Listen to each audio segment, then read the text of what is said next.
technologist, administrator, and institution builder, as we just heard. His initiatives, including the establishment of the Central Cultural Fund, have shaped Sri Lanka's heritage sector. The CCF, now recognized as a model for sustainable heritage funding, demonstrates how financial resources for conservation projects can be generated without burdening the national treasury. As the current chairperson of its Board of Governors, I acknowledge the CCF as one of his enduring legacies. And I must say that of the many institutions and boards on which I am, of which I chair simply because of my position, the Central Cultural Fund is one of the bodies that I actually enjoy being part of, and I really enjoy the meetings, and I really enjoy contributing to it. This is something very close to my heart as well. So I'm very grateful to Dr. Roland Silva in his wisdom deciding that the Prime Minister needs to be the chair of the CCF. Cultural heritage encompasses more than the monuments or inscriptions. It includes built, natural, and intangible resources. It is present in our languages, festivals, faiths, music, and stories. It connects us across time and reflects who we are and who we aspire to become.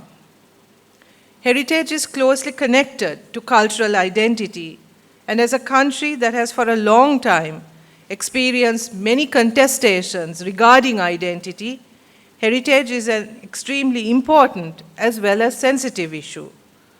Our cultural heritage is also a representation of our values, aspirations, and who we are as a people, or who we want to be as a people. Heritage serves as a bridge, or can serve as a bridge, connecting communities, fostering mutual respect, and creating a sense of shared belonging. Under the vision of our government, we aim to build a unified and inclusive Sri Lanka, where every citizen, regardless of ethnicity, religion, language, or location, feels a sense of belonging.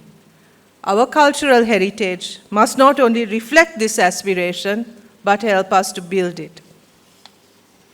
From the ancient viharas of Anuradhapura and Polonnaruwa to the historic kovils of Jaffna and Mannar, from the mosques of Batiklo and Kalpitiya to the colonial churches of Gaul and Negombo, each site tells a unique story, but together they reflect a shared history.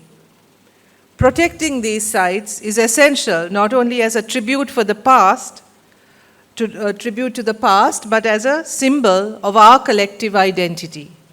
They should remain spaces where all communities feel represented and respected.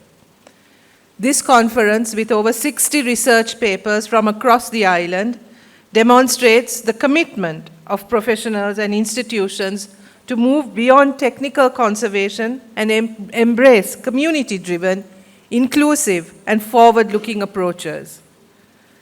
We must also consider the future, using new technologies, digital tools, AI, and climate adaptation strategies to protect vulnerable heritage sites.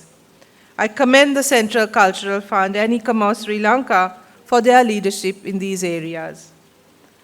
I extend my appreciation to the organizers, the Central Cultural Fund, and ICOMOS Sri Lanka for their continued work in advancing heritage conservation.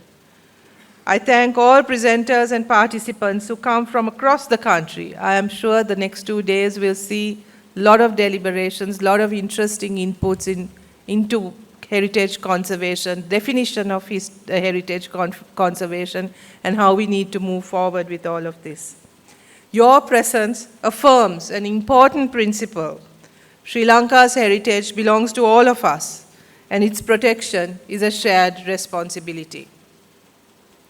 As we reflect on Dr. Roland Silva's legacy, let us remember his belief that heritage is not only about honoring the past, but about shaping a future grounded in understanding, dignity, and unity.